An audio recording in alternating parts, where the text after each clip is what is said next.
So at this point, guys, our troops are knocking on the door uh, of Germany, and the Germans are really getting nervous. Hitler is going to take a bunch of his forces that were fighting in the Soviet Union at this point, and he's going to order them to hold or die, basically, in the east, and he's going to send these troops over to the west in a huge counteroffensive. And this is going to become known as the Battle of the Bulge.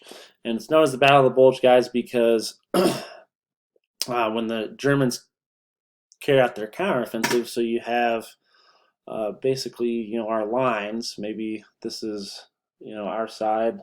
This is the German side. Um,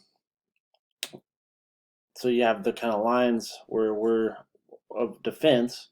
Um, when they counterattack, our lines are going to bend or bulge out um, as they start to take ground, and this was very important, guys, that maybe we bend but we don't break, and that's exactly what happened. So the lines bulged out, they pushed our lines out, and we had to kind of give some ground.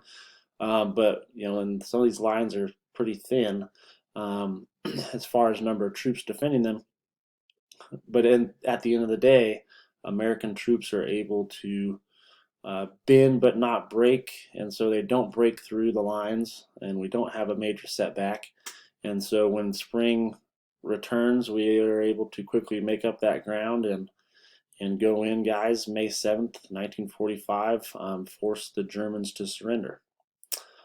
So that is part one of our look at the U.S. at war, and we'll talk more as the week goes on.